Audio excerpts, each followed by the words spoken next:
नमस्कार दोस्तों, पाथफाइंडर पर आप सभी का स्वागत है। दोस्तों, एज प्रॉमिस्ड पॉलिटी स्टैटिक का कोर्स चल रहा है। I am getting you sessions. थोड़ा सा इसको प्रमोट कीजिए, share it with your friends so that सबको इसका बेनिफिट मिल सके। छोटे छोटे टॉपिक्स कवर करा रही हूँ लेकिन डिटेल से कवर कर रहे हैं उसको। आज हम मेकिंग ऑफ द कॉन्स्टिट्यूशन का सेकेंड पार्ट करेंगे। इससे पहले मैंने आपको क्विकली बता दिया था कि कैसे कैबिनेट मिशन प्लान के द्वारा हमारी संवैधानिक सभा का गठन हुआ और उसके बाद संविधान का निर्माण शुरू हुआ।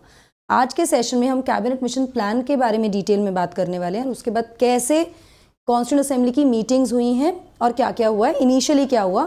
In the next session will be talking about objective resolution and will be talking about the preamble of the Indian constitution. इन सब चीज़ों के बारे में बात करेंगे। कमिटीज़ के बारे में भी बात करेंगे, जो भी इंपॉर्टेंट कमिटीज़ थी apart from the drafting committee, जिन्होंने सबने मिलकर संविधान का निर्माण किया। तो चलिए शुरुआत करते हैं। बट बिफोर मूविंग फॉरवर्ड, आप मुझे फॉलो कर सकते हैं टेलीग्राम चैनल्स पर for all my class update schedules and PDFs. Unacademy app पर भी आप मुझे फॉलो कर सकते हैं दोस्तों, मेरी सभी special class and plus courses के लिए। एनरोल करने के लिए आपको सिर्फ मेरा कोड यूज़ करना है NDLive10। सुबह 10:30 बजे we have the special classes, जो कि फ्री सेशंस हैं, जो आप अटेंड कर सकते हैं सिर्फ मेरे कोड से। Now Unacademy ultra combat, it is like festive season है, आप जानते हैं दिवाली स्पेशल है, तो यहाँ पर आपको बहुत सारे प्राइजेस भी मिल जाएंगे। 22 अक्टूबर को ये होने वाला है, अभी जाकर एनरोल कीजिए। The code is NDLive10, you know this. चलिए, now the cabinet mission plan gave the idea, it actually brought in, ये प्लान था जिससे संवैधानिक सभा के गठन के बारे में बात हुई। ठीक है, तो कॉम्पोजिशन क्या था कॉन्स्टिट्यूएंट असेंबली का, देख लेते हैं। तो it was the cabinet mission plan जिसने एक आइडिया दिया कि कॉन्स्टिट्यूएंट असेंबली कैसे गठित होगी, कैसे इसमें जो चुनाव होगा वो डायरेक्ट इलेक्शन होगा या नॉमिनेशन होगा, और क्या कॉम्पोजिशन होगी असेंबली की। इट वॉज, तो हमें ये ध्यान रखना है कि it was made in line with the cabinet mission scheme, जो कि कब आया, 1946 में। इससे पहले मैं आपको बता चुकी हूँ कि 1934 MN रॉय पहली बार संविधान सभा के गठन के विषय में उन्होंने बात की। 1935 में INC पंडित नेहरू के द्वारा इसके बारे में बात की गई, ब्रिटिशर्स को कहा गया। 1940 अगस्त में ब्रिटिशर्स ने इसको एक तरह से इन प्रिंसिपल अग्री किया, इस डिमांड को। अगस्त प्रस्ताव या अगस्त ऑफर इसको कहा जाता है। 1942 में क्रिप्स मिशन आया, जिसको मुस्लिम लीग ने एक्सेप्ट नहीं किया, उसके जो भी प्रस्ताव थे उसमें वो विफल हो गया। उसके बाद 1946 में कैबिनेट मिशन प्लान आया, जिसके बाद संविधान सभा के गठन के लिए पूरी स्कीम इसमें दी गई। ठीक है, जिसको अग्री भी किया गया। Now the assembly was suppose to be body partly elected and partly nominated members, मतलब इसमें कुछ इलेक्टेड मेंबर्स होंगे, कुछ नॉमिनेटेड मेंबर्स होंगे। ये भी हम डिस्कस कर चुके हैं। मैंने आपको बताया था कि भारत उस समय दो तरह की टेरिटरीज थी, एक था ब्रिटिश प्रोविंस और दूसरे थे princely states. Princely states were left on what they wanted to do. उनको क्या करना है, इनिशियली प्रिंसली स्टेट्स ने पार्टिसिपेट करने से मना ही कर दिया था। इसके बारे में आगे हम पढ़ेंगे।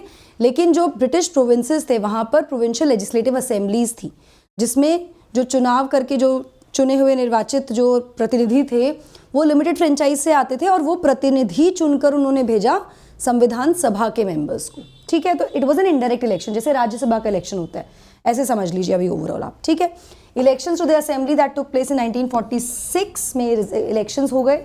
साथ साथ इसका रिजल्ट क्या रहा, INC को मिली टोटल ऑफ 208 सीट्स।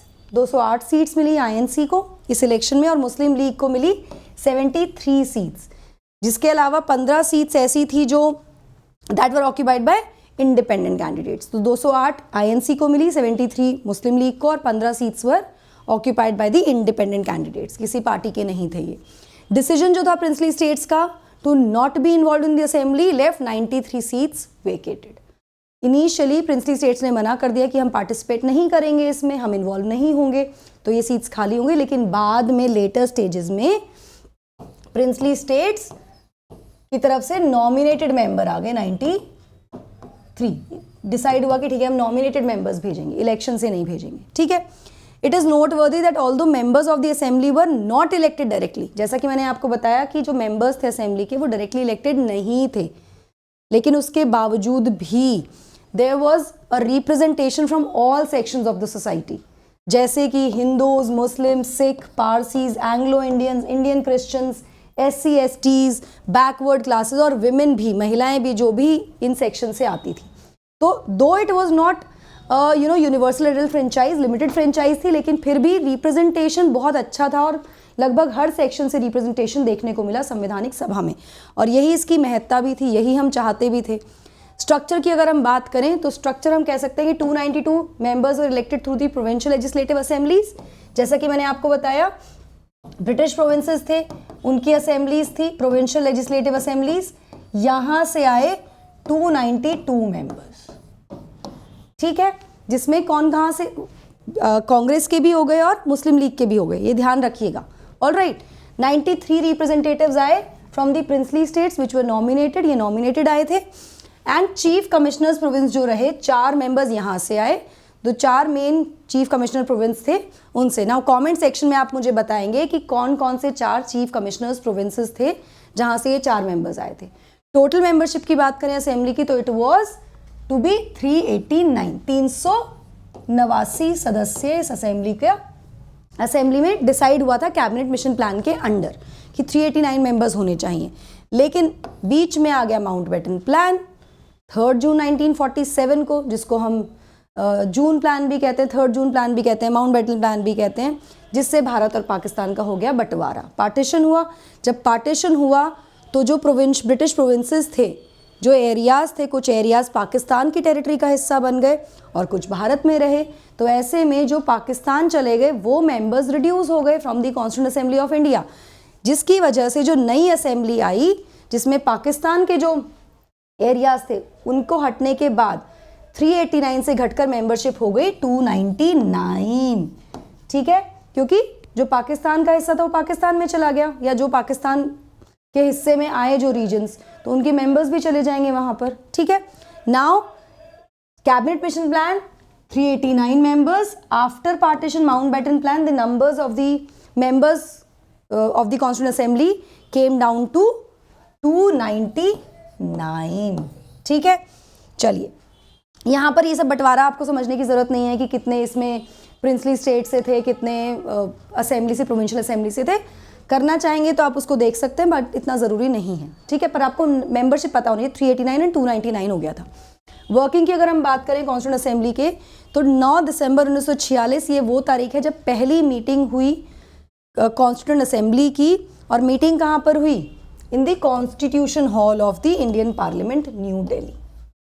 जो हमारा पार्लियामेंट अभी है ना, उसका जो कॉन्स्टिट्यूशन हॉल है, वहाँ पर ये पहली मीटिंग हुई थी 9 दिसंबर 1946 को। और जो सबसे बुजुर्ग सदस्य थे डॉक्टर सचिदानंद सिन्हा, उनको अपॉइंट किया गया था as the temporary chairman of the assembly. अब देखिए, जब भी कोई असेंबली होगी, जब भी कोई मीटिंग होगी, इतने सारे लोग इकट्ठे होकर मिलेंगे, तो ऐसे में somebody has to preside over the meeting. तो यहाँ पर एक कन्वेंशन फॉलो किया गया which is a French convention, जिसमें जो ओल्डेस्ट मेंबर थे उनको एक तरह से चेयरमैन बनाया गया। फिर 2 दिन बाद इलेक्शन कंडक्ट कराए गए और उसके बाद doctor Rajendra Prasad became the first elected president of the assembly. ठीक है, ये आपको ध्यान रखना है। तो he was the temporary chairman because of his age, because he was the oldest member. और जो असेंबली थी it was attended by 211 members. Total members थे 299, लेकिन कितने सदस्यों ने अटेंड किया? 211 सदस्यों ने। बाद में doctor Rajendra Prasad was elected for the position of president of the assembly, followed by both HC Mukherjee and VT Krishnamachari, जिनको इलेक्ट किया गया था वाइस प्रेसिडेंट की पोजीशन पे ऑफ द असेंबली। जिससे कि कौन कौन आ गए, मतलब एक प्रेसिडेंट और 2 वाइस प्रेसिडेंट्स भी थे। चलिए, इसके बाद एग्जैक्टली क्या क्या हुआ है। 9 दिसंबर 1946 को पहली मीटिंग हुई संविधान सभा की। संविधान सभा का गठन कैसे किया गया फिर से बता देती हूँ।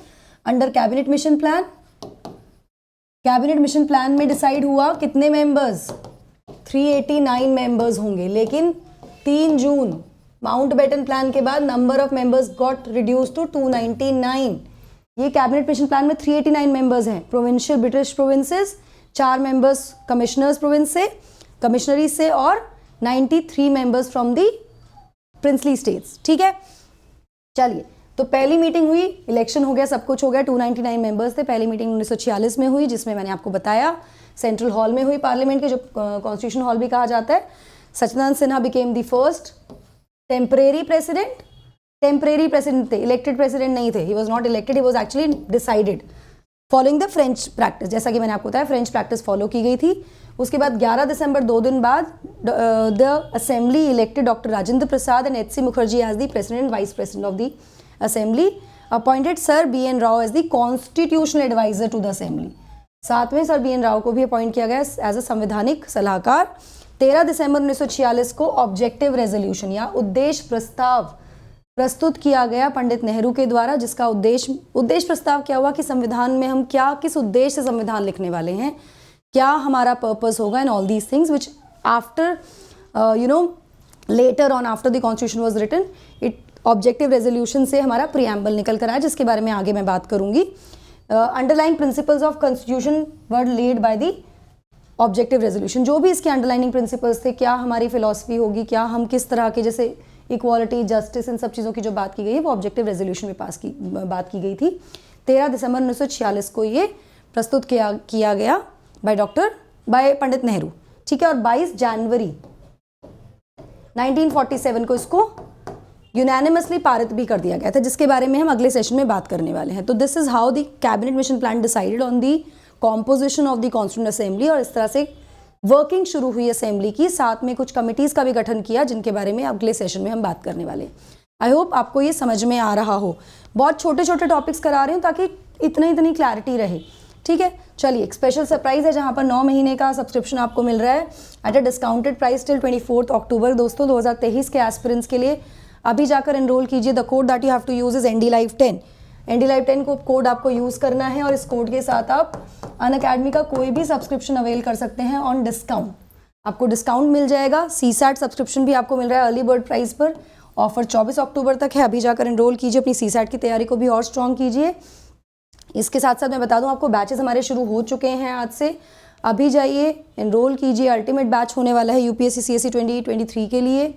कंपीट अब लाइव है, यहाँ पर आप एक्चुअली जाकर एक कंपीट कर सकते हैं और देख सकते हैं कि आपकी जो तैयारी का स्तर है वो क्या चल रहा है। साथ ही आप बहुत सारे प्राइजेस भी जीत सकते हैं यहाँ पर।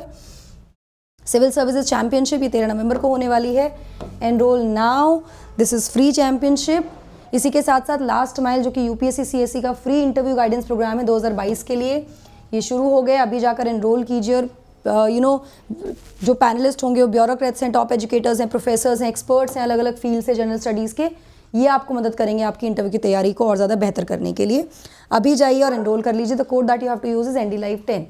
So that's it from my side. Thank you so much. Do not forget to give me the answer. मैंने आपको बोला 4 जो कमिश्नरी प्रोविंसेस थे वो कौन से हैं, वो आपको मुझे नाम बताने हैं in the comment section. And don't forget to like, share and subscribe to the channel, and also hit the bell icon so that you get notifications about our latest updates. Thank you so much. God bless.